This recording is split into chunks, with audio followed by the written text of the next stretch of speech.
Hello friend, आप सभी का इस वीडियो में स्वागत है। तो आज हम लोग मॉडर्न हिस्ट्री का क्लास 2 देखेंगे। इससे पहले कल हम लोगों ने देख लिया था यूरोपीय कंपनियों का आगमन। आज हम देखेंगे ईस्ट इंडिया कंपनी और बंगाल के नवाब के बारे में। तो इसमें आपको टॉप क्वेश्चन मिलेंगे, पूरा डिटेल वीडियो होगा। तो चलिए देखते हैं पहले क्वेश्चन से। पहला क्वेश्चन है कि निम्नलिखित में से कौन एक मुगल सम्राट द्वारा नियुक्त बंगाल का अंतिम गवर्नर था, या कह लीजिए कि स्वतंत्र बंगाल का पहला गवर्नर था। तो करेक्ट आंसर क्या होगा? मुर्शिद कुली खां। तो मुर्शिद कुली खां जो 1717 से 1727 तक रहा, शासन किया। तो मुर्शिद कुली खां बंगाल का प्रथम गवर्नर है। ये बात आपको याद रखनी है, इम्पॉर्टेंट है। सेकंड क्वेश्चन देखते हैं कि बंगाल के किस नवाब ने अपनी राजधानी ढाका से मुर्शिदाबाद की थी।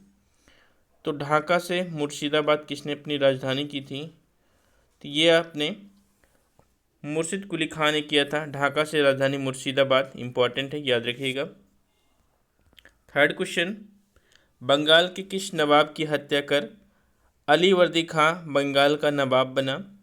तो अली वर्दी खां बंगाल के नवाब सरफराज की हत्या कर बंगाल का नवाब बना। तो करेक्ट आंसर होगा option number C. Next question, Bengal के किस नवाब ने भूमि बंदोबस्त में इजारा व्यवस्था प्रारंभ की। तो भूमि बंदोबस्त में इजारा व्यवस्था प्रारंभ की थी मुर्शिद कुली खां ने। तो करेक्ट आंसर होगा option number C. Next question, निम्नलिखित में से कौन सा युद्ध था जिसने भारत में ब्रिटिश प्रभुत्व को प्रारंभ किया। तो वो युद्ध था आपका 23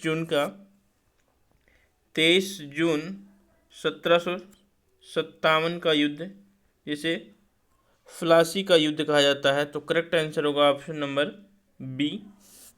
नेक्स्ट क्वेश्चन, भारतवर्ष में ब्रिटिश साम्राज्य का संस्थापक कौन था।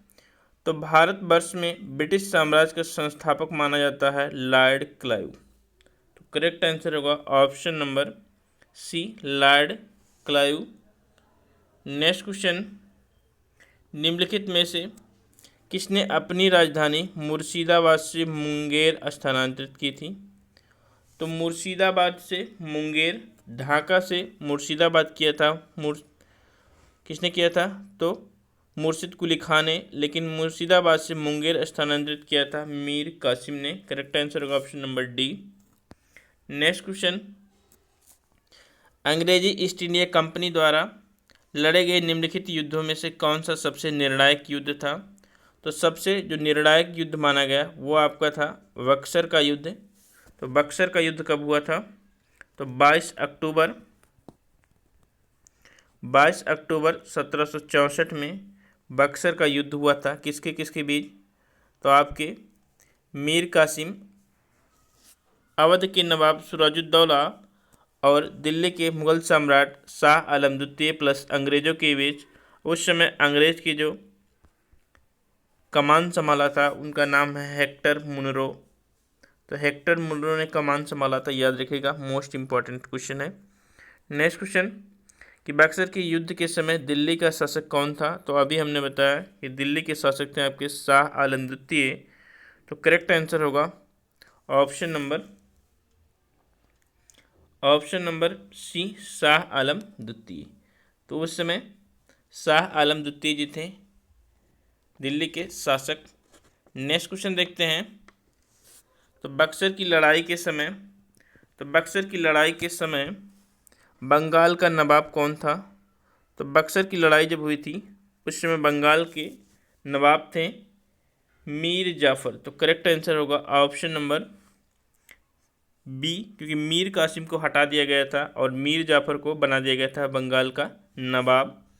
नेक्स्ट क्वेश्चन, निम्नलिखित में से किस एक शासक ने ईस्ट इंडिया कंपनी को दीवानी प्रदान की थी।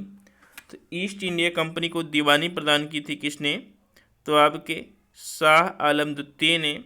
तो जब इलाहाबाद की संधि हुई थी 12 अगस्त 1765 को इलाहाबाद की प्रथम संधि हुई थी, उसी समय शाह आलम द्वितीय ने दीवानी दी थी ईस्ट इंडिया कंपनी को। तो करेक्ट आंसर होगा option number B. Next question, Allahabad संधि के बाद रॉबर्ट क्लाइव ने मुर्शिदाबाद का उप दीवान किसे नियुक्त किया था? तो उप दीवान बनाया था मोहम्मद रजा खान को। तो करेक्ट आंसर होगा option number C. Next question, Wandiwash का युद्ध किसके किसके मध्य हुआ था? तो वांडीवास का जो युद्ध हुआ था वो 1760 में हुआ था, याद रखिएगा 1760 में फ्रेंच और अंग्रेजों के बीच। तो करेक्ट आंसर होगा ऑप्शन नंबर ए, फ्रांसिस और अंग्रेजों के बीच हुआ था। चलिए नेक्स्ट क्वेश्चन देखते हैं। नेक्स्ट क्वेश्चन, ब्लैक होल की घटना किसके समय में हुई थी? तो ब्लैक होल की जो घटना हुई थी वो हुई थी आपकी 1756 में।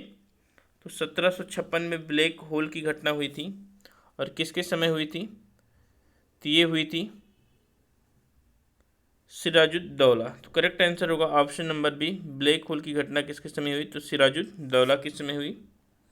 नेक्स्ट क्वेश्चन, बक्सर के युद्ध के समय बंगाल का गवर्नर कौन था? तो बक्सर का युद्ध कब हुआ था? 22 अक्टूबर 1764 को हुआ था। तो उस समय क्लाइव नहीं था, तो क्लाइव ब्रिटेन में थे, तो क्लाइव नहीं थे। तो आपको आंसर बताना है बक्सर के युद्ध के समय बंगाल का गवर्नर कौन था?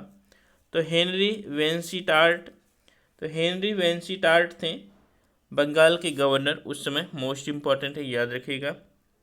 नेक्स्ट क्वेश्चन, 9 फरवरी 1757 को अलीनगर की संधि किसके बीच हुई थी? तो 9 फरवरी 1757 को अलीनगर की जो संधि हुई थी वो रॉबर्ट क्लाइव और सिराजुद्दौला के बीच हुई थी। तो करेक्ट आंसर होगा option number A, Robert Clive और सिराजुद्दौला के मध्य हुआ था। अगला क्वेश्चन है कि प्लासी के युद्ध के समय सिराजुद्दौला का साथ किसने दिया था? तो सिराजुद्दौला के साथ बहुत ही लोगों ने क्या किया था? अत्याचार किए, बहुत ही लोगों ने उनका साथ छोड़ा, धोखा दिया उनको। तो उनमें से 2 लोगों ने, जिनका नाम एक मोहन सिंह और आपके मीर मदान। तो मोहन लाल और मीर मदान ने साथ दिया था। साथ ही मनिक चंद्र, मीर जाफर, राय दुर्लभ, ये सभी धोखे दे दिए थे और लॉर्ड क्लाइव के पक्ष में चले गए थे। नेक्स्ट क्वेश्चन, बक्सर का युद्ध अंग्रेज और किसके मध्य हुआ?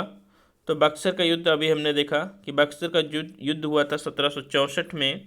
वो आपके शाह आलम द्वितीय, मीर कासिम और सिराजुद्दौला जो कि अवध के नवाब थे, तो इन सभी के बीच में हुआ था। तो ऑप्शन नंबर डी से होगा उपरोक्त सभी। अगला क्वेश्चन, इलाहाबाद की संधि कब हुई थी? तो इलाहाबाद की संधि आपको रॉबर्ट क्लाइव के समय एक हुई थी 16 अगस्त 1765 को और पहली हुई थी 12 अगस्त 1765 को। तो शाह आलम द्वितीय के समय पहली संधि हुई और अवध के नवाब सिराजुद्दौला के समय दूसरी संधि हुई, जिससे इलाहाबाद का कड़ा लेकर किसको दिया गया था? तो आपके सिराजुद्दौला अमीर, तो सिराजुद्दौला को दिया गया था। नेक्स्ट क्वेश्चन, कि बंगाल का अंतिम नवाब कौन था? तो बंगाल का अंतिम नवाब था मुबारक उद दौला। तो करेक्ट आंसर होगा option number D, option number C, Mubarak ud Daula. तो याद रखिएगा इलाहाबाद का कड़ा लेकर किसको दिया गया था? तो शाह आलम द्वितीय को दिया गया था। उनको इलाहाबाद में पेंशन पर रख दिया गया था, ये बात आपको याद रखनी है। चलिए मिलते हैं कल नेक्स्ट लेक्चर के साथ, तीसरे क्लास के साथ। थैंक यू, धन्यवाद।